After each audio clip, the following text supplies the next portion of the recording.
Austin, how you doing, man? I'm doing good. How are you? Mr. Clean? Is that the look you're going for now? No. This had to happen for natural reasons. Oh, well, Mr. Clean seems pretty fitting right now. Mr. Clean is Ben Gossett's nickname. I don't Oh, know if you know Ben. yeah. Yeah, I know who he is. But hey, you did the same, just a little different, I guess. Yeah, I'd say quite a bit different. Yeah, so I don't Uh, know the difference, and that's probably why we should probably uh, get into it, because this is, as you know, I've played around with PRS for a little bit, but I'm no PRS shooter. I that's my playground. You guys shoot for realsies. I go play around. So let's kind of discuss a little bit the differences of the matches and the whole format and this, that, and the other. So first of all, tell us who you are. Austin Buschman. I'm an electrical engineer by trade. I live in Hooker, Oklahoma, and I shoot PRS matches for fun. And I've had a lot of success over the last year, but before that, I wouldn't say that I had. I was just thinking about it today, and a year ago today, I was still had quite a bit of doubts of whether that I could win matches or not. So a lot can change in a year, but I've over the last year I've won the PRS Golden Bullet and the World Championships in France, which has been my kind of claim to fame at this point. Yeah, I'd say you're doing pretty good. I would just say. So, world champion, Golden Bullet. For those that don't know, that means you're the best PRS shooter for the entire year, right? Yeah, it's the series championship, which is a points race. You gather points over the year in the Pro Series matches. You can go to as many as you want. Your top three match scores count, and then you go to a finale if you qualify, and the finale counts for basically 2/5 of your season score, and your season points count for 3/5. So, just so I understand it, so you can shoot as many matches as you want during the year, and these are not Yeah. just regular club matches, right? You have to have actual 2-day matches, right? Yep. The Pro Series is all 2-day matches. They're spread out across the U.S. You can go on the PRS website and look at them. There's a really nicely laid out schedule and map, and there's generally about 40 of them in each season. Right. So you get to shoot as many. You could shoot all 40 of them if you wanted to, but only three scores Yeah, get only three scores get submitted. Yes, that's correct. Your top three, right? So Yep.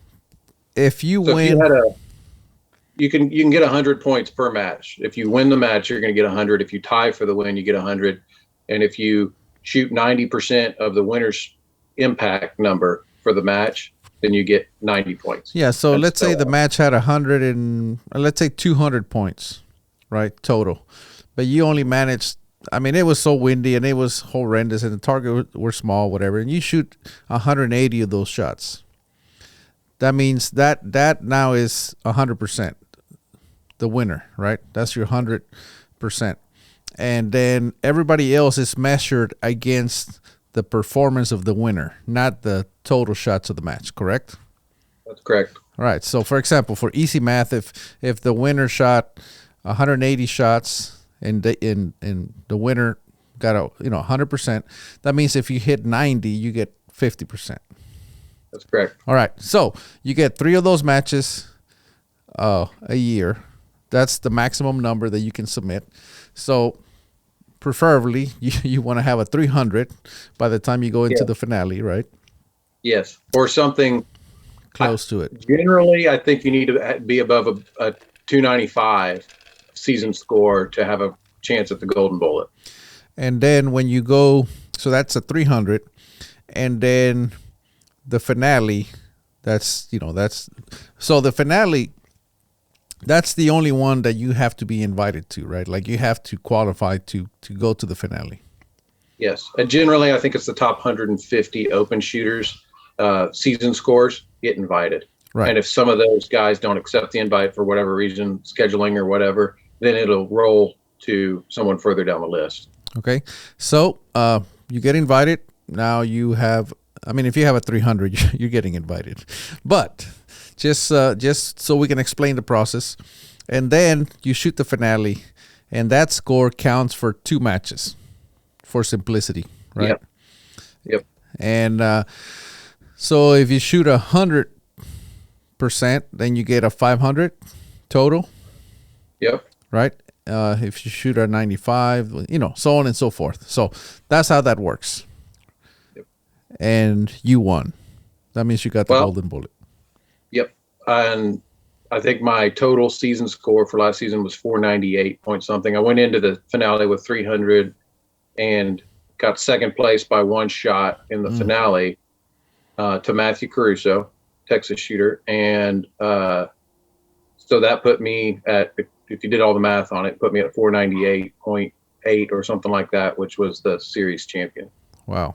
Well, congratulations. Thank you. That's a pretty big. So that someone can say you are the national champion, right? That's the equivalent, because like in F class we have the nationals, and if you win, you're a national champion. Yep. It's a little bit more involved than PRS because you actually have to add up, 5 matches. Let's call them 5. It's technically 4, but the last one counts as 2. You have to be consistent. Like at nationals in F class, it's 3 days out of the year, and whoever wins those 3 days wins. So you could only just shoot the nationals every year and be the national champion. Oh, wow. And there is no invitation required, no anything. So like you could in F class, you could technically say, I want to be an F class shooter. Oh, and the nationals are next week. I'm going to show up, and if you won, you'd be the national champion. So there's no invites. There's no invites. So it's like an open, but whatever. So that's why I want to really emphasize the difference, because in PRS, number one, you don't just go to the nationals or, the finale like you guys call them, because you have to get invited. So I actually like that format because it shows consistency. Yeah, it does to some extent. If a guy, so where it doesn't show consistency is if someone has 3 good matches for the year and all the rest of them were bad and they just went to a lot of matches, which generally the guys at the top of the list have a very high average across all the matches they attend. One of the nice things about them only taking the top 3 matches, it means you don't have to, it's very expensive to travel to these matches. It means you don't have to, that's kind of the minimum that you'd have to spend to get to the finales if you just went to 3. But the nice thing is if one of those is a disaster for some reason, if you had equipment problems or whatnot, then you could just schedule one more and replace that score and wipe away the bad score. Yeah, but even in your previous example, if somebody just got lucky and won 3 matches, you still have to go and win the finale or at least do really good. So that's what I mean. It's really hard to just get lucky, because even if you did get lucky, then you still have to go face the top 150 in the nation. Yeah, and there's not that many flukes at the finale. That's what I'm saying. That's what I'm saying. So most consistent shooters for the season are the ones that end up at the top during the finale. Yeah, we actually did something in F class that we call it the V squared finale, and the reason we call it V squared is because it's Vitovori and Vortex. They're the main sponsors, and we actually add up points for matches. You go to matches, and we just every match counts, right? And it has, depending on who's there, if you're shooting against ranked shooters or non-ranked shooters and whatever, all that counts, and you get points. And at the end of the year, the top 32 get invited. That's it, just 32. And then, but then you show up, and when you shoot the V squared finale, it's a head-to-head double elimination match. So it's not an aggregate score. So you just go against the person right next to you, and you alternate shots, and whoever wins, one person goes to the one loss bracket, and the other person stays in the winner's bracket. And long story short, you do that for 3 days until you have a winner. but it's head to head, so it's it's immediate reward or failure. Yeah, that'd be rough. A knockout format would be a rough way to go at the end of the season. Yeah, it is, but you know, it's a different format, and the shooters really like it. 'Cause in F class, it's different because you have target service, and you know all that can influence the outcome. But anyway, enough about F class. Let's talk about you, because I want to know. I want to know how you go from I'm not sure I want to do this to, oh yeah, I'm the world champion. I'm the world champion. I'm the Golden Bullet winner, and I just shot a clean freaking match for 2 days. I'm not sure I would say I was ever at the point where I didn't want to do it. I absolutely love it and Okay. have. Okay. I guess what I was getting at earlier is that I was pretty well, it seemed like I had flatlined over the last couple of seasons before 2022. And then, so, you know, my confidence level wasn't at the point where I was thinking that I was going to be the champion. It was my goal to be the champion, and I was still learning and improving, and I still am, hopefully. but I would think that my confidence a year ago, before I shot the first match of the 2022 season, would not have been, you know, I didn't probably really believe that I could do it. So what changed?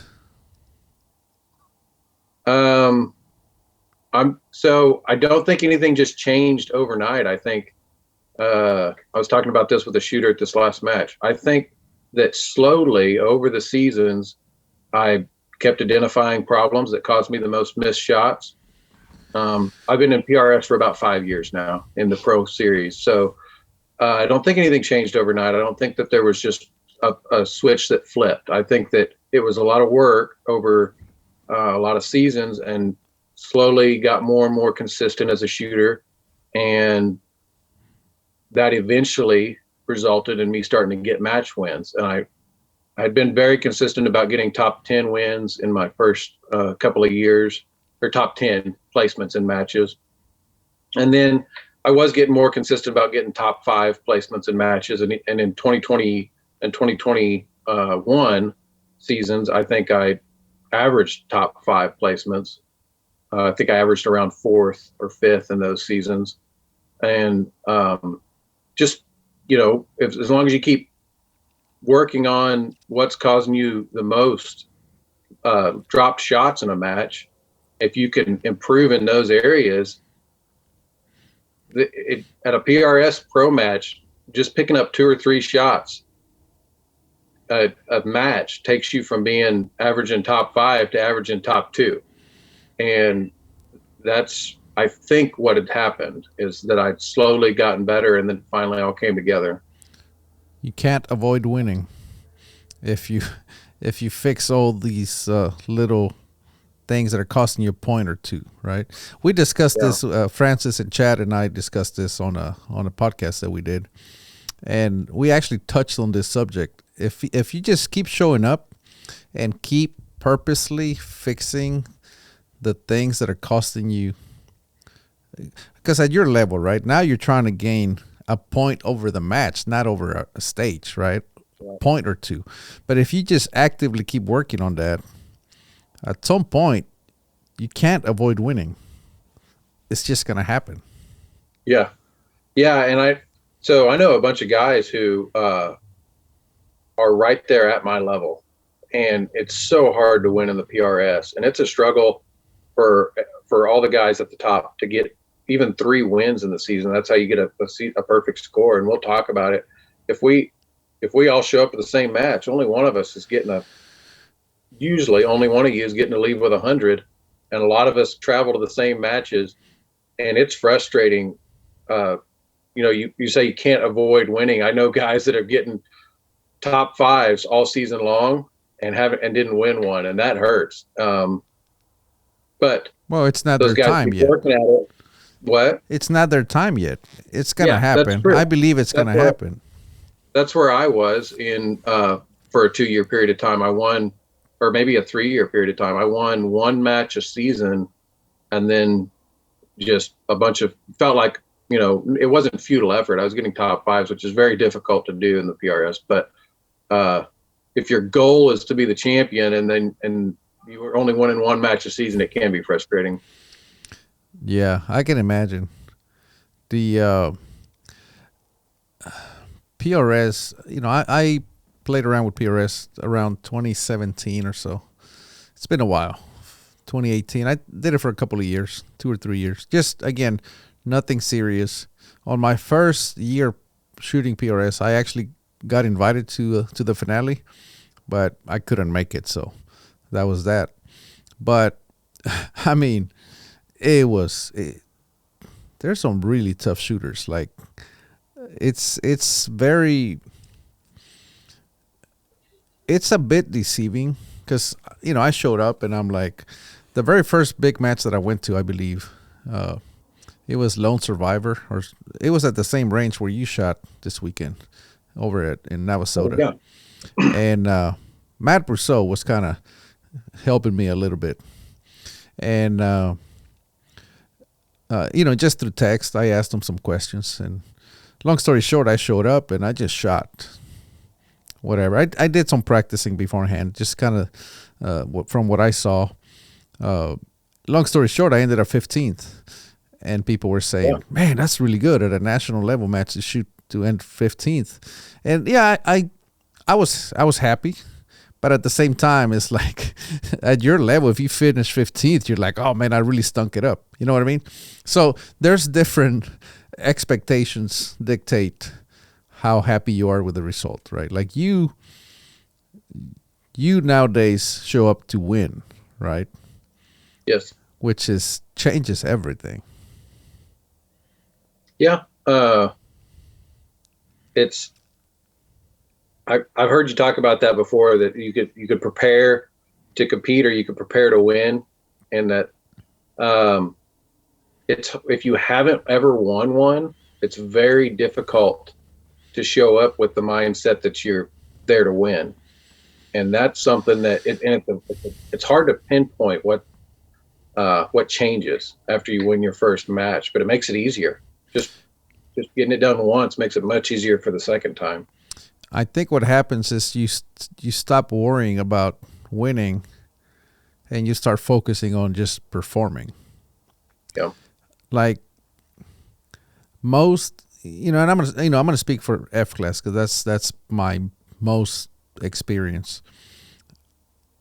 I've seen so many shooters almost shoot a perfect score, and that's a 200, which is 20 shots in one MOA target at 1,000 yards.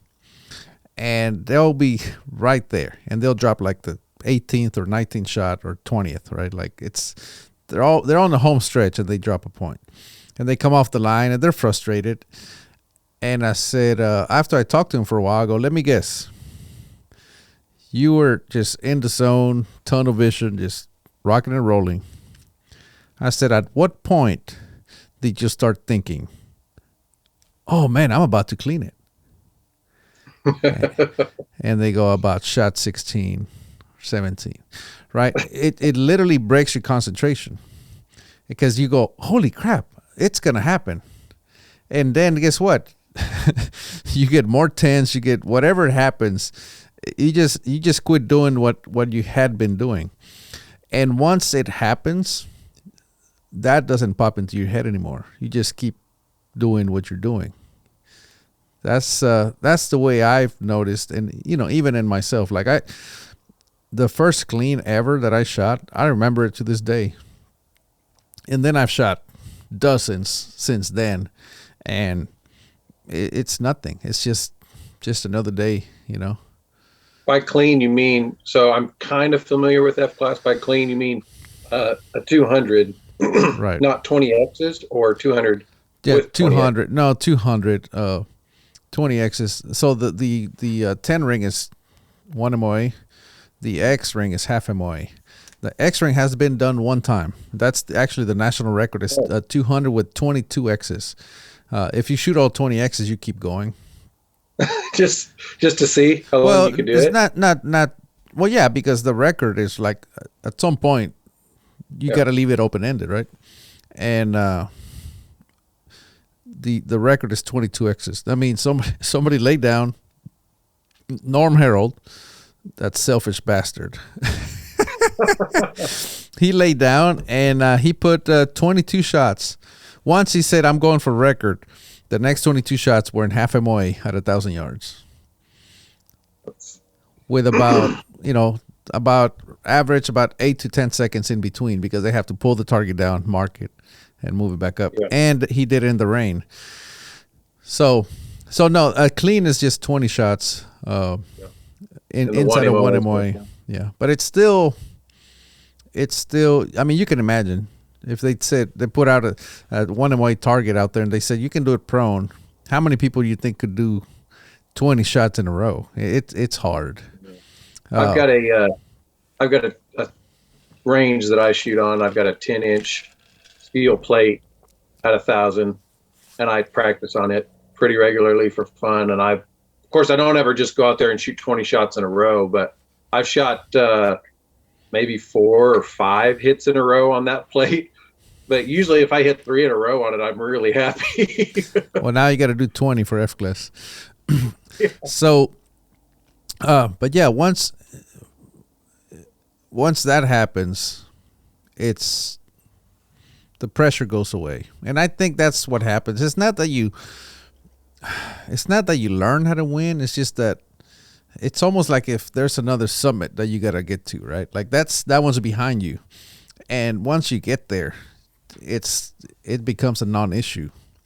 I know people that first one is just so hard. Like it takes them 2-3 years to finally shoot that first clean. And once they do, it's like they go to the very next match and they shoot another one and another one. And it just becomes a thing, right? So, had you ever shot a perfect match like you did over the weekend?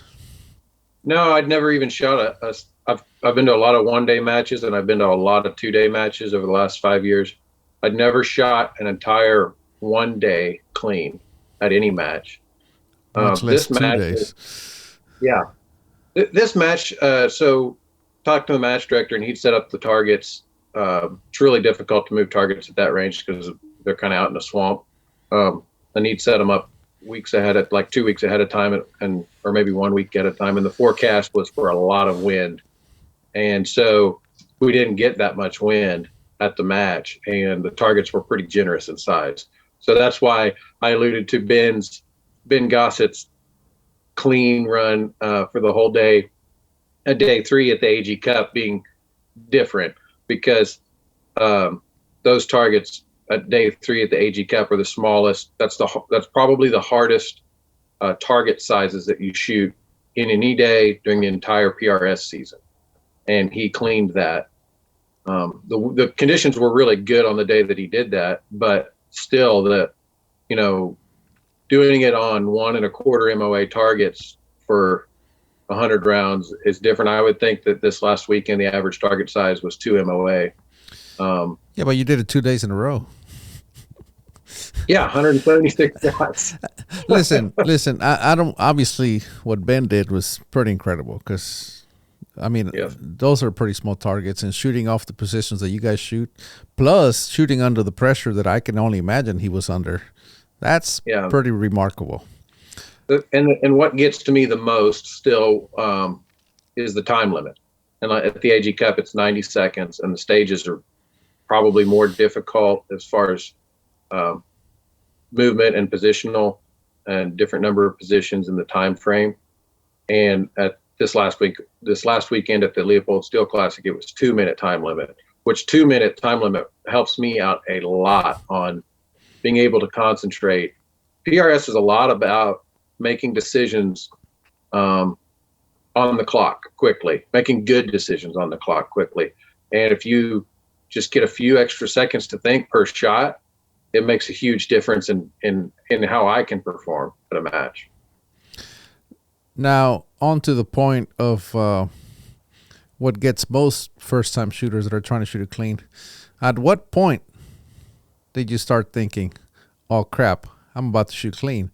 All I got to do is X. Did that pop into your head? So, the day one, it didn't get to me too much until the last stage of the day, because at that point I was thinking so the last stage was what I think was the most difficult stage for me of the day.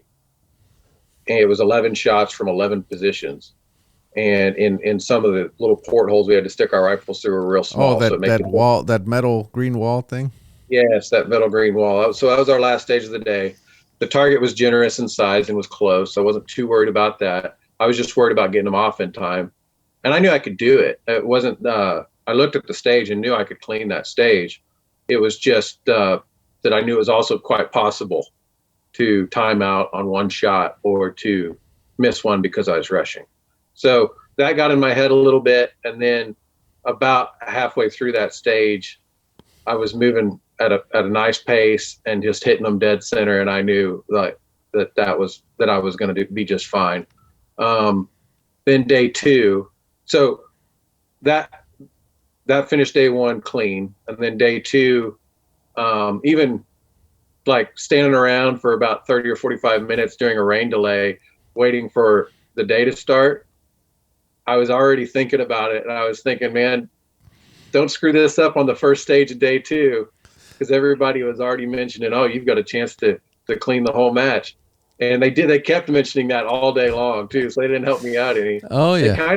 I noticed it got real quiet with about 3 stages to go on day two, and the guys in the squad kind of even avoided talking to me a little bit, because I would have probably preferred it the other way, because then it just leaves me in my own head. But I would say with about 3 stages left for day two, and there's 18 stages, so I was clean through 15. And one of the stages I thought looked really easy, and the other 2 looked difficult. Not difficult compared to some of the hardest stages I've ever shot at matches, but difficult for this match. So it was getting in my head a little bit. The last stage was in a school bus, and you had to shoot 2 shots each through 5 different windows. And the target was one of the smaller ones we'd shot on the day. It wasn't a small target as far as PRS targets go, but it was smaller. And a lot of guys in our squad, a lot of really skilled shooters, were missing 1 or 2 or 3 shots. And I had to go near the end of the squad. And so I told myself, if I hit the first shot in this school bus, if I can just figure out the wind hold for the first shot and execute that shot really clean and see where it goes, that I'm going to clean this stage.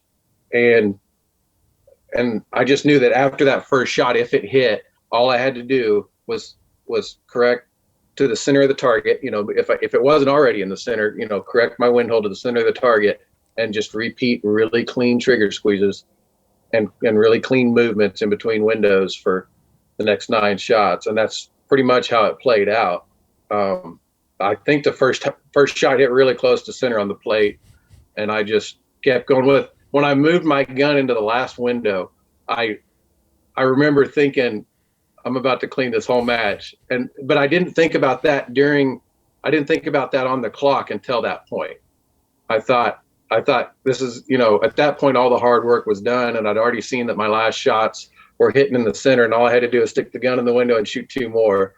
And I thought, I'm about to clean this whole match. and it worked out. Thank goodness the wind didn't shift or anything, but at that point it was just fate. I knew what the correct wind hold was off the last shot, and I was just going to repeat 2 more times. So yeah, well, that's what I was telling you. That's often what happens. At some point, it just enters your mind, and you start thinking about it. But I'm glad it worked out for you. It's because that's what happens. At some point, that thought that never stops. You just learn how to overcome it, right? And once you've done it, it just becomes easier just to ignore it, But yeah, that's cool, man. That's and you talk about how the targets were generous and the conditions weren't that bad, but you were the only one that did it. So Yes, but the scores at this match were very high in general. I mean, there was 3 guys, all good friends, Chad, Clay, and Chris, all tied for second, and they all only dropped 3 shots for the entire match, which is like an accomplishment in itself. I think that's great shooting to only drop 3 out of that many, and those guys are always at the top of the scoreboards anyway. So it's not surprising. A bunch of really skilled shooters, I think, were 1 or 2 shots behind them, like 3 or 4 guys tied right behind them. It was a close match for sure. And it's a good thing I shot the tiebreaker stage, like probably like the slowest out of the entire match, because on day one, it was, I was still clean up until that point, and I hadn't seen anybody else clean. I like several of the guys in our squad that were clean had dropped shots on a stage or two before, and I thought there's no point in me trying to shoot this tiebreaker super fast. So I shot it really slow, made sure every shot hit, and I'm glad that I didn't need that tiebreaker time at the end of the match, because it wouldn't have helped me at all. Clean is better than anything else. Clean is better than fast. Yeah. Yeah, Chad texted me and he said, well, I dropped 3 points for the match. Let's see how that goes. And I thought, man, that's got to put him up there. And it did. He got 3rd place, but, Yeah. you know, clean is better than 3 down. Yeah. Well, I know you're playing it down, man, but that's me just, you were the only one that cleaned it, okay? Just me looking from the outside in go, man, that's pretty stout performance. So I think you need to give yourself a little pat in the back, because that's pretty impressive. You know, it may not be the toughest match you've ever shot at, but just like you said, there was a lot of other good shooters, and they didn't clean it. They didn't even come within 1 point of cleaning it, you know? So let's take a moment to congratulate you properly, because I appreciate it. That's Thank a good you. performance, man. That's a good performance. So, you talk about how, let's talk about target. You said, you know, if it's center, I'm just going to send it. If not, I'm going to center up. That's something that a rookie can't do. What you just said right there. You know, that takes a lot of training and practice and really being, what's the word? You just have to be conscious of everything that's going on for you to say, follow through, watch the shot. Because that's the difference between, from what talking to people, the top shooters have all said the same thing. Read the plate, center up, and go. You guys are making 1/10 adjustments. Yeah. The big thing is, how do you see that? Let walk me through how you actually see where you hit. So on that plate, I'm just still can see it in my head on the last stage. On that particular plate, the way I saw it was it was 2 things: how the plate rocked, and then where the puff of dust came off the plate. I didn't have my scopes zoomed in far enough and the plate was actually fairly far away. It was like 670 yards. When the plates are closer, a lot of times you can see the little pinpoint spot where the shiny lead shows up. And for a lot of the match, I could see that really well. The plate will be completely grayed out from all the lead impacts. There won't be any paint left on it. And when the new lead impact hits, that lead is shinier than all the other impacts for several seconds, because it's not oxidized yet. And so that really can help you out if the plate's closer in. And I had my scope zoomed out to a pretty low magnification, just so I could find that target quickly. And so I could see the plate kind of rock to one side. I hit a little bit on the right side for several of the shots, and took a 10th off my wind hold before the end of the stage. But a lot of times you can see a puff of dust, of the lead dust coming off the plate. And when the wind conditions are low, you can pretty well trust that puff. If the edges of the plate are here and you see it puffed the exact same off either side, then you're probably pretty close to center. A lot of times if you're on one side or the other, here's the plate, you'll see a puff just come out one side. And that can be a telltale sign that you're hitting just on that side. But I mean, also the main thing you're watching for the plate rock, you're watching for that puff. It takes, so that part of the skill of centering up your shots comes mostly from experience.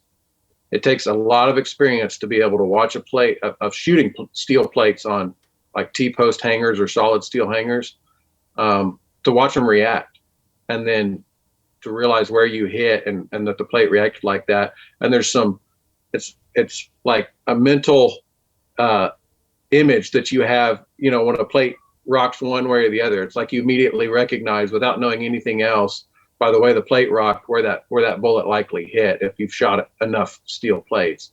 So that's something that you can really only learn through experience.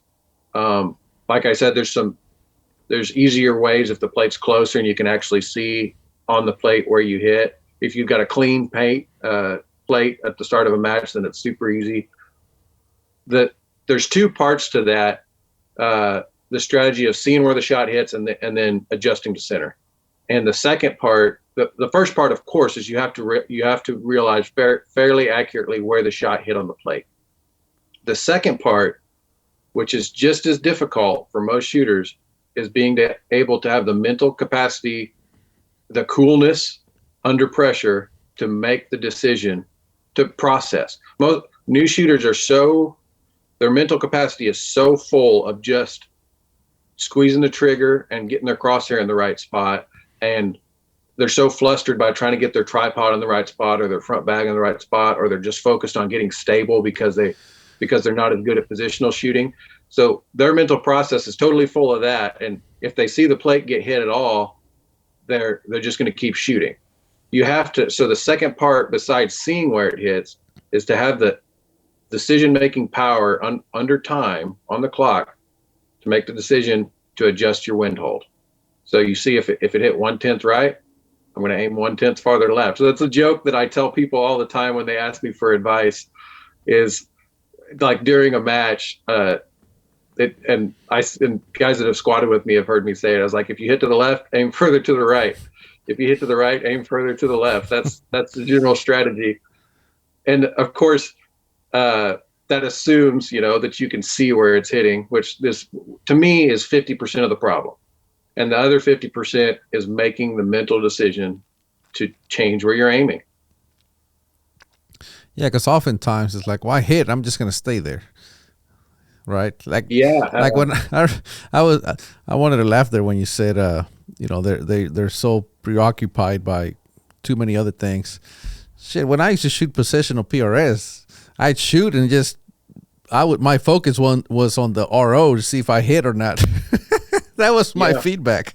Hit. All right. I'll just do the same thing, whatever that was, But and if you're shooting like through a school bus window and it's a thin ledge that you put your front bag on or whatever, and you're trying to do it with just one bag, you're so focused. A new shooter is so focused on just trying to get stable and break a clean shot that if it hits, they're so happy and they're stressed because they want to get to the next position to start shooting because they're worried about running out of time. And, I've been there. And so it's like, it hit, I better get to this next position. And you didn't spend 1% of mental capacity trying to make that decision on where did it hit and where do I need to aim the next shot. You spent all your mental capacity on just trying to get your rifle into the next position. And that happens to me too with shorter time limits. I make that mistake too. So sounds like this is probably a big reason why a lot of the top PRS guys have moved to smaller cartridges, right? Less recoil. What do you shoot? Yeah, I shoot a 6-dasher. Yeah, they're a lot easier to follow through, to see the impact, to all of the above, right? Yes, yeah. There's several really successful shooters now that are shooting 6.5 Creedmoors with the heavy 6.5 millimeter bullets. So that's impressive, and they hang right there with everybody else. I think that takes a lot more skill on running the gun than it does with that, a heavy 6 millimeter. But the 6 millimeters are very popular, and I hate recoil, so I'm happy to shoot probably a fairly slow, 6 millimeter load. I generally use 105 grain Berger hybrid bullets, so it's not one of the heaviest 6 millimeter bullets, and I shoot them at somewhere between 2850 and 2900 feet per second. It's a pretty soft recoiling round. Right. Yeah, I mean, it obviously works. Would you say, see, this is where I struggle a bit with PRS, because you guys are absolute wind readers, in a sense that you have to make an absolute wind call with no previous information. And then from there, you transition to, so you start with absolute, and then you transition to relative, right? That's where you start shifting slightly, and because that you start going off of, you forget what the wind is at that point, and now you only focus on where it hit, right? That's the best indicator. Your previous shot is the best indicator what the wind is doing, right? So you start with absolute, and you immediately have to switch to relative, and that's kind of where you're talking about. The new shooters have that mental block of it's most people don't realize, but you're switching to a totally different way of evaluating the wind, right? Because now the wind almost doesn't matter. it's you chasing what we would call in F class chasing the spotter. If it hit left, move right. If it hit right, move left. But you guys have a lot more going on, right? You have recoil, you have to move, you have to make sure you execute the course of fire properly, and then of course you have the clock running. Yeah. Yeah. So the I guess that part of the wind reading, I haven't really thought about that before. If that's true, I tell people to trust your last shot. There's times whenever you can tell the wind has changed in between your last shot and your new shot, and then at that point you're still kind of working off the relative of your last shot. You can just adjust from whatever that hold was based off experience. I mean, you're on the clock. That's all you have time to do. But I also tell people during windy PRS matches, the skill of getting a first round impact is not as important as most people think. It's an important skill. It's not like you shouldn't try to do that. I mean, obviously you're going to try and get the first round impact, but that skill of correcting after the first shot, no matter where it hits, whether it's a hit or a miss, the skill of correcting to center is much more important, because you have one shot at the first round. You have 9 shots after that for points. So I've been to many matches where a 90% hit at the end of the day would have won the whole match. So if you burn the first shot into the dirt and hit the other 9 on every stage, then you would still be the match winner. Does that make sense? Oh, absolutely. Yeah, it's all about, like you're saying, being able to only lose one shot due to wind, right?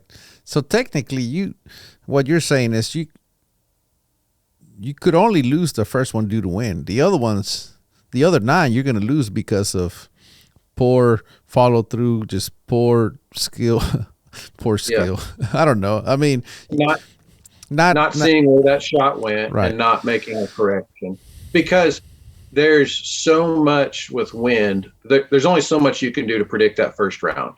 And you get into really windy conditions in different environments where you're shooting down canyons, or you're standing in a grove of trees and there's a canyon out in front of you, you're shooting across it. There's only so much you can do to predict that first round. Right. But after that first round goes, you should have almost a pinpoint accurate correction for your second round, and the next round's coming after that. So to me, it's a much more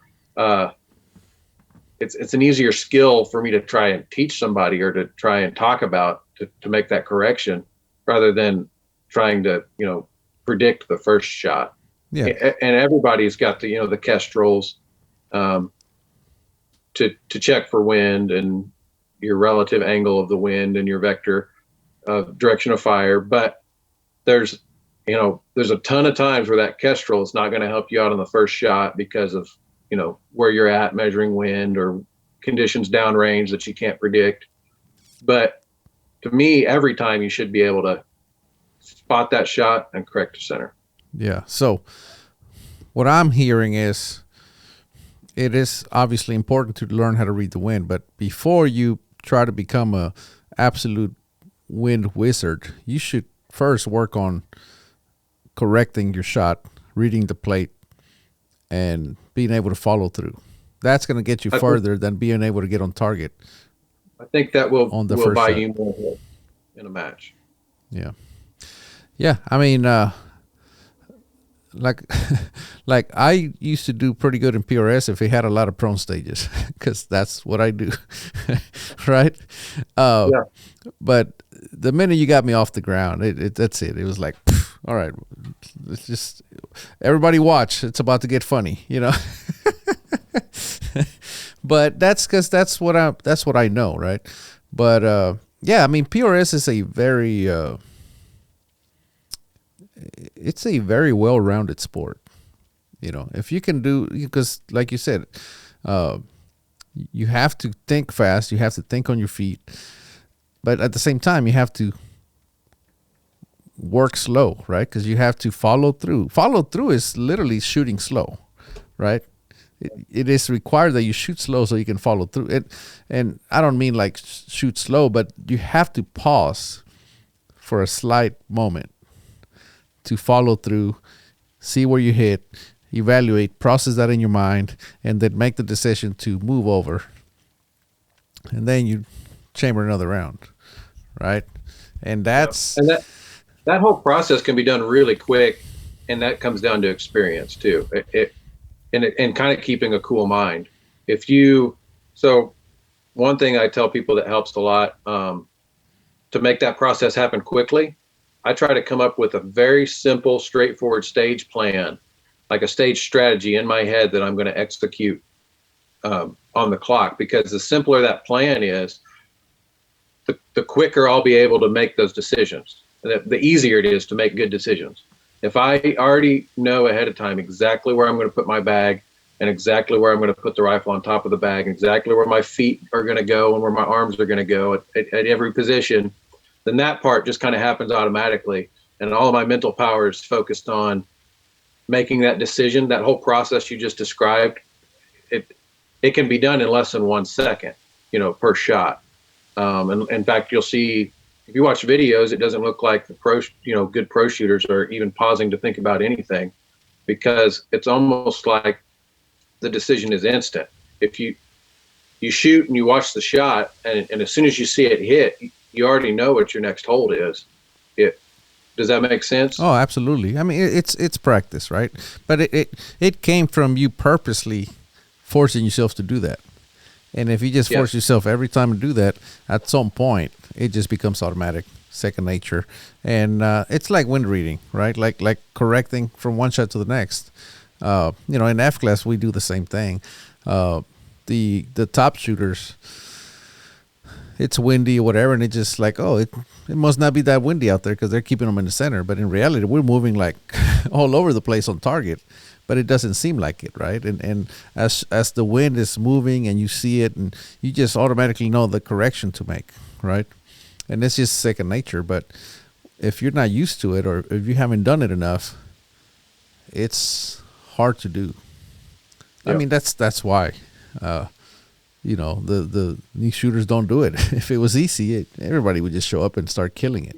Yeah, there's nothing wrong with being a new shooter and being bad at all that. That's kind of part of the fun of getting into the sport, is getting way better at something that you love to do anyways. Shooting long distance rifles and tactical rifles and precision rifles, and it's just tons of fun to me. I mean, I do it most of the time not for practice at my own range. I just do it for fun. On an evening when the weather's nice, I just enjoy shooting these rifles and hitting targets that are way out there that are small, and making corrections in windy conditions. And it's so I don't, when I was new, I was so everything I just described that new shooters do wrong and what to do right as a pro shooter, I did all of that stuff horribly wrong. I was pretty decent at shooting prone, but I don't think I was good at even seeing where the bullets hit or making corrections. I think if I hit the plate, I hit it. If I missed, I missed, and then I went on with the course of fire and did the next step. But that's where everybody starts out at. But nowadays, there's so much available as far as training and online videos about what to do and how to do this. Just the fact that we're talking about this, people are going to listen and learn this stuff that I'm talking about in an hour, whenever it took me years of practice to figure this out. Well, yeah. So let's touch on you. You know, say it's nothing wrong with new shooters. Exactly. There's absolutely nothing wrong with it. They just need to be aware of, hey, this is something that you need to work on, right? I always say that when you first show up to matches, you're not there to win. You're there to learn. And the expectation should not be to win, because if it is, you're going to be super frustrated.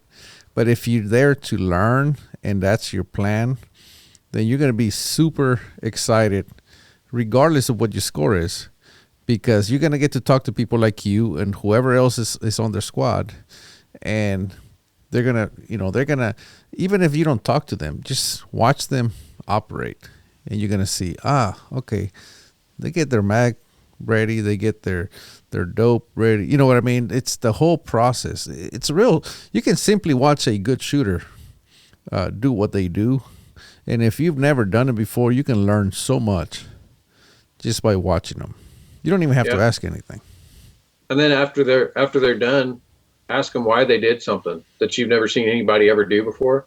Ask them, hey, why'd you do that? And they'll tell you exactly, and there'll be a very obvious reason after they tell you, as to why they did it. One of the fun things about PRS is from the top shooters down to the new guys, everybody is so nice and so accommodating. And I think that's common among a lot of shooting sports. The quality of people that are in the sport is awesome. And like I've talked to new guys before, it's like you could probably show up to match without a rifle, a bag, a bipod, anything, and probably still shoot a match many places in the U.S. because somebody's going to let you borrow that stuff. If you say, hey, I'm new and I want to compete, you're probably going to get to shoot for free. Yeah, just don't make it a habit. Yeah.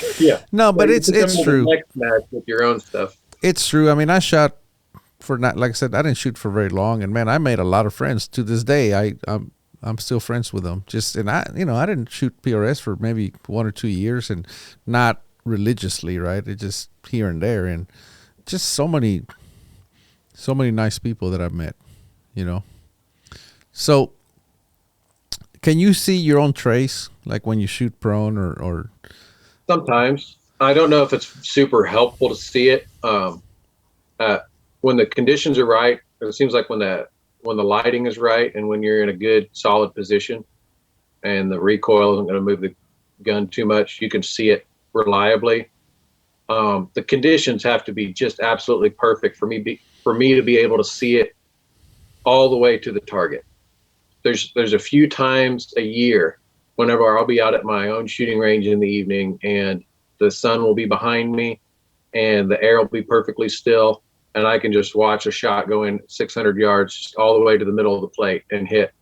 But most of the time, at any distance, I'll see trace go up and start to come down, and then I'll kind of lose it. And generally, when that happens, I'll watch the trace and I'll think that bullet's going to go a little to the left, and then most of the time when it comes down, it hits somewhere else than the last trace I saw would have indicated to me. So that to me makes it something I probably shouldn't focus on. The fact that it can be very misleading if you don't see it all the way to the target. And if you see it all the way to the target and see where the bullet hit, then what's the point anyways? well, trace will drift.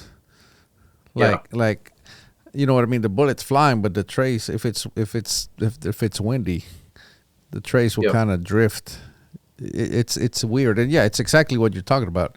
It's unless it's dead calm, it's kind of unreliable. I mean, and if it's dead calm, well, then you don't need it. Yeah. So I've traced it can be super helpful in a situation in PRS where if you miss, there's no feedback whatsoever. And then all trace can help you with is to make the decision, which side did I miss off of? Which direction do I need to correct? In that situation, trace is like super, super helpful. right. If you saw a little bit of trace all the way on the left side of the target and nothing on the right side, probably going to aim farther right on the next shot. And there's a lot of conditions in PRS, which is the worst situation to be in, is when you fired a shot and you saw nothing as far as a dust signature or an impact point. If you saw nothing, if it's in front of some, dark forest and it just disappears into the branches of the trees and you don't get any feedback, maybe trace can be pretty helpful in those situations, but other than that, I'm not sure it gives you a ton of really precise information to work with. I shot that Silent Night match in Oklahoma. Yeah. If you miss, that's it. There was nothing there. It's dark, but yeah, I'm it's excited. They're having that match again this year. Justin Watts is putting that match on again this year in the summer. when summer. Yeah, I don't know which month. It's probably August or September. Oh man, dang it! I I hope got I to can go to make that it. one time. It's The fun. last time, yeah, I was not prepared well. I didn't. I thought I had a plan for everything that you would need to know. I mean, I had a illuminated reticle, Hmm. and I had these little glow sticks that I could put on my dope card, and then I had a little red light. You're not allowed to have any white light on it. Also, I had a little red light on my hat that would kind of help me see my turret. Hmm. And I had so much glare off my eyepiece on my scope from that little red light that it's like I couldn't have the light on and still see through my scope correctly. That match was a ton of fun, and the part I actually liked about it the most was that match starts on Friday evening. At least this is how he did it in the past. Right at dark, and then you shoot all until like 3 a.m. and then you sleep in on Saturday and start again on Saturday evening at dark. And then I was home. I think I was home by noon on Sunday, which is, you know, to me, it just made the whole process of shooting a 2-day match go quicker. And I was back home with the family and able to, still have a half a day with them. Yeah, same for me. I mean, I'm all the way in San Antonio, and still made it home Sunday. Mid afternoon, just because. Uh, yeah, you're done shooting pretty early. But anyway, walk me. We discussed about absolute wind reading. That's your first shot on target. How do you go about getting uh, the wind hold? So I use a Kestrel with applied ballistics. And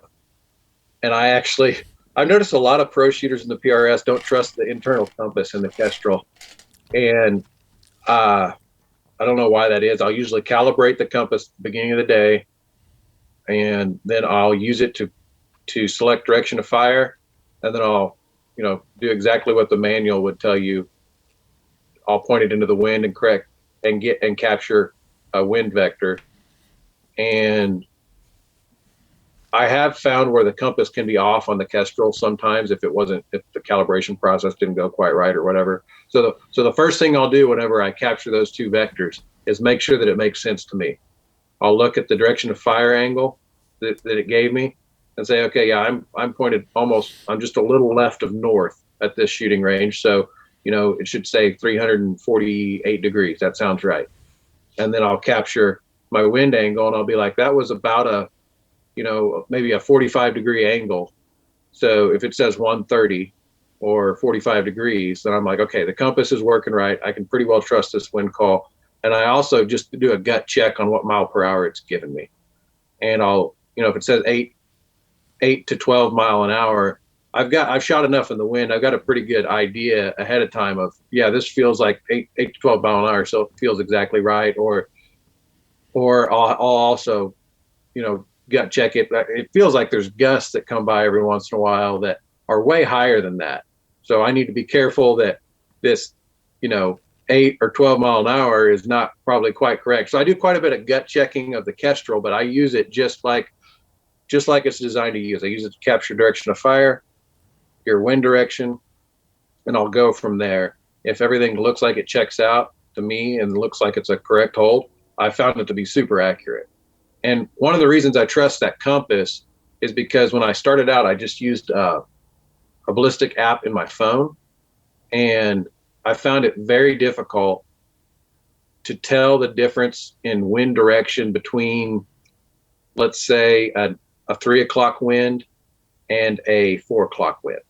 You think you could tell pretty easily a 90 degrees from your direction of fire, but I just found many times where I had some error in my wind because I had input the wrong direction of fire manually, relative to the wind angle. So that's kind of what led me to trust the Kestrel compass, internal compass, and use it a lot, because I feel like it's a more scientific method than me guessing at the direction of the wind. Is that Okay. Yeah. so? So so you get the wind, right? But let's say it's a you discussed, it's gusting. Like, how do you decide what you're going to start with? I'd say a lot of that is from experience. I shoot in the wind a lot. My home range, I'm out here in the middle of the Oklahoma Panhandle. It's completely flat out here. We have a lot of wind generators, which means, they know what they're doing when they install those things. We just have a ton of wind. And so when I've, probably had over 1,000 times where I check with the Kestrel and then, kind of do a gut check on it and then fire a first round and pay attention to, was the Kestrel right or was it wrong? You do that enough in different wind conditions and you get some idea of when you should trust the Kestrel or when you should hold a little bit more or a little bit less. And I'll manually, if there's gusts coming by that are higher that I think that I didn't capture whenever I was doing my wind capture with the Kestrel, I'll bump it up 2 or 3 or 4 or 5 mile an hour just to see what that wind hold would be. And I'll also, if I felt like I captured the wind whenever the gusts were higher and it's dying off sometimes, I'll bump it down and see what the low wind hold would be. And a lot of times you can pick a pretty smart first round wind hold that buys you some insurance. That makes sense. So if your target is a 1/2 mil wide, which is a pretty common width for a PRS target, and your Kestrel is giving you a 1.2 wind hold for the maximum and a 1 point, and a 0.8 wind hold for the minimum. It's like, well, if I'm not 100% sure, if it's gusting so much that I don't know which one it's going to be when I fire the first shot, maybe I just use a mil. It seems like that should be a pretty reasonable, 1 mil hold. That should be a pretty reasonable hold. But I think you mostly from experience figure out if you're getting an accurate wind reading. You need to have some experience on, am I capturing realistic wind values that my bullet is going to fly through from between me and the target. If I'm standing in a grove of trees on one side of a canyon, then obviously my wind capture is almost useless. So maybe I can walk up the hill a ways and find an open area with clean air and try to capture and see what the real wind value is. If I can't do that, I'm going to look out across the valley at grass and trees and see if there's an indication out there if the wind is a lot higher, or if there's areas where there's no wind. Raton, the Coal Canyon at Raton, New Mexico, has some of the trickiest winds I've ever shot in. And there's spots where the targets are right along the side of a mountain, up against trees. But for the first 500 yards of the bullet's flight, it's right across the middle of the valley. And that last 200 yards of flight, it probably doesn't have much wind at all because it's just flying in between trees. So there's all kinds of situations where you have to learn to apply experience and kind of some just basic logic to, what your first round wind hold should be. And there's if somebody had a formula or a tool that always gave you the first round wind hold perfectly, and somebody had a method and could teach us how to do that, then we wouldn't be having this conversation. Very true. Very true. Well, it's that's really, at some point, that's what separates the winners from the rest, right? Like, I know you discussed, like, you don't have to hit the first one, but you sure as hell gonna try. Because that just gives you more, just more impacts, right? And that's the one thing that, me as an F-class shooter don't have to really do. I mean, we don't do, I guess we do absolute wind reading. And, hi. we do absolute wind reading, but it doesn't have to be super precise, at least not in the United States. And I say in the United States because we actually have a different method in the United States, a different format. We have, most of the time, we have unlimited sighters. So as long as you get on that big board, you're fine. And with How big is the board? it's pretty big. It's what is it, like 5 feet wide. So Have you ever missed it? I haven't, but the FTR guys do it. The guys that shoot with 308s, they miss it. But I mean, we have pretty powerful rifles. We have 7 millimeters shooting 180 grain bullets, about 2800 to 2950. So it's not gonna be that easy to miss it. But the point is, you're just trying to get on target, and most of the time we're not even trying to hit the center because we don't want to screw up the aim point, right? If it's a dead calm day, I don't even shoot at the center. I shoot off center while I'm doing my sighters. But the point is, and the reason I said in the United States, because once you leave the United States, they give you blow off period. They pull the targets down. They let you shoot at the berm. However many shots, they give you like a minute just to foul your barrels. And then after that, you get 2 sighters, which are convertible. You can actually convert your score, and then you're on. But so we don't have to do like a absolute win reading on the first shot. I'm working on it. I'm trying to get better, but we don't even like myself, when I do it, I don't look and say that's going to be 1 MOA or 2 MOA. I actually think in rings on target, because that's where I aim. That's where I hold off on the target. So I always say that's a left 3 or left 4 or left 5, whatever, That's how my brain operates. But so anyway, that's something we don't really have to do. We do more like relative wind reading. Once you get started, you got 20 shots, and you better stay in there. And if it really switches, then something you got to stop, and then you got to jump back in, and it can get pretty difficult. But I don't want to sound like I know everything about the wind and wind reading for first round shots, because I've got that 10-inch plate at 1,000 yards, and at my range, and I'll go out there, and a lot of times I'll just try a first round hit at it to see where I hit, because then I also get to usually I get to practice the skill of correcting. And I bet I don't hit that 10-inch plate on my first round even 1/3 of the time in the wind that I have out here. I bet generally I'm within probably 0.4 of a mil from center on that plate, but I don't want to make it sound like I'm out there, hitting 1 MOA targets on the first round at long distance every time in high winds. Well, but you guys also have the lesser ballistic cartridges, right? Because for your purpose, it's more beneficial, right? Like there's nothing that prohibits you from going and shooting a freaking 300 WSM, but it's just not beneficial for what you do. Yeah. And one of the reasons, so what's the dominant cartridge? I'm not sure. I'm going to ask. What's the dominant cartridge in like 600 yard F class or bench rest or whatever it would be called? Well, they're different. F class, it's going to be. It used to be like the Dashers and the 6 millimeters, just because of the low recoil, and they're super accurate. But if you go to the Nationals, typically it's going to be won by a big gun, like a 300 WSM. Even at 600 yards. Yeah, because right, you move less, right? Even when the wind is switching, it's still getting pushed less.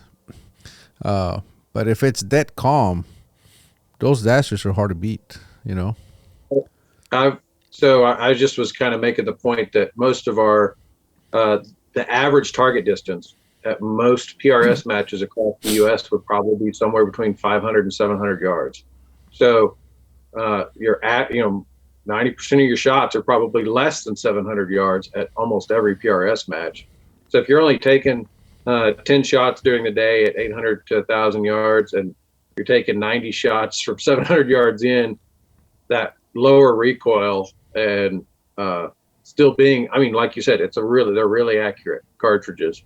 And so at 500, 600 yards, 400 yards, it's just hard to beat a 6 millimeter. Yeah, and like we discussed, for your purpose, being able to see your impacts and being able to read the target and all that, that's more beneficial. But in F class, the 600 yards. So the nationals used to be 300, 500, and 600, the mid-range nationals, and they did away with it. Now it's strictly 600. So the big guns are pretty much. But even when it was 300, 500, the 300 WSM was kind of king of mid-range. But then you move to 1,000 yards and the 7 millimeters. The 300 WSM won the last nationals, but the sevens are more. For some reason, they seem to win more. Maybe just because more people have them. I don't know. But you need horsepower for 1,000 yards, especially when, again, it's 20 shots in one MOA. So very slight. If you're perfectly centered, if you shoot at 284, 180 hybrid at 2,800 feet per second, it only takes 2 miles an hour to push you out of that 10 ring. If you perfect, so it's not, you don't have that much real estate, I would think that if PRS matches, if there was a set of PRS matches that was average target distance was 900 yards and the close ones were 600 yards and the far ones were 1,400 yards, that something like a 6.5 Creedmoor or the bigger cartridges would like become really popular at that type of match. But as long as that average target distance stays somewhere around 600 yards, I think we're going to pretty well stick with the 6 millimeters. You guys would have a lot of broken targets if you guys went to like 300s. Yeah. But at 900 yards or 1,000 yards, even a 300 still isn't that hard on them. I built just for fun, a 7x47 Lapua. And I plan on taking that when I go shoot PRS matches. I plan on taking that to those matches just because I get to use my old F-class barrels, and I get to use all the 180 hybrids that I separate out. That they're not worthy of shooting F-class. But yeah, I think it'll be a fun cartridge, especially. Like I want to go to that ATX match up there and burn it, because sometimes they make you shoot 1,200, 1,300 yards. That'd be fun. But anyway, what's next? What's next for you, man? Like seems like you've done it all now. You just want to do it again? No, I don't know. Everybody's asked me that. That's a really common question. I never expected anyone to ask. Is what's your goal now? It sounds like what you're asking. Danny Basham, or Lanny Basham. You know who that is? Winning in Mind. He wrote that book. I've not read the book, but I listened to him on your podcast. He said that one of the saddest days in his life has been when he won the Olympics, because he's like, what do I do now? So he always talks about just always having a goal, right? And obviously, this is why I asked, because I figure you have something that you want to win, which keeps driving you. At this point, the answer to that is the next match I'm going to. There you go. I honestly, everybody thinks that my goal is going to be to win the PRS series or the championship like over and over again, or to win it twice in a row or something, which has been done before by Matt Brousseau and Austin Orgain. But for some reason, I just can't make myself set that goal. Even before, so when I was driving to the finale this last year, I was talking to my wife on the phone while I was driving there, and the thought came across me, like, what if I win? Like, what will? And it is like a really sad thought, because I'm like, my goal for 2 years has been to win the Golden Bullet. If I win it, then it's like, what do I do now? And it's not been that bad because I'm really excited about shooting still in PRS for the next season, but I haven't made it my goal to necessarily win the Golden Bullet. If it comes down to the end of the year and I've got 300 points, then I mean, there's nothing else to go for except another Golden Bullet. So that, Yeah. maybe that'll happen. But right now, I prepare for the next match, and I'm just going to try and have fun. That's a good way to go about it, honestly. But man, good stuff, man. I appreciate you doing this. Now you get to nominate somebody. So hammer down. Oh, so I thought you might ask this question. And I've thought about it a little bit. I would like to hear somebody who I never can talk to enough that I really enjoy listening to is Wade Studeville. Studeville Precision and all right, you're gonna have to get me. He's been nominated before, and I've been having a hard time. No, I haven't been able to get him on, so maybe you can help me with that. Well, I just have. So we're gonna have to get Wade on. Yeah, that's who I was thinking about. That's who I'd like to hear. Somebody else who, my friends in Oklahoma. I'm starting to think. So my first thought is all the really good PRS shooters that I know because I love PRS content. Yeah. And so the guys that pop into my head first are Clay Blackadder, who runs Clay's Cartridge Company. Yeah. Let's give a shout out to his break too, right? He has that. Yeah. You running his break? Yeah. Yeah. Yeah. Good stuff. And then I think Ben Gossett would be a really good one. I don't know if you've had him. I've reached out to him. We're trying to schedule it. He's a busy guy. Good. And Morgan King, but he's got a podcast and he puts out a ton of awesome content, PRS related content. Well, there you go. He can come and talk to a F-class shooter. I'm sure we can find some common ground. Is that enough names? Oh, dude, absolutely. I'm Tate Streeter's another one that I've been trying to get on, but he's super freaking busy. Good talking to you. Yeah, man. Thank you, and keep on trucking. Keep doing well. All right.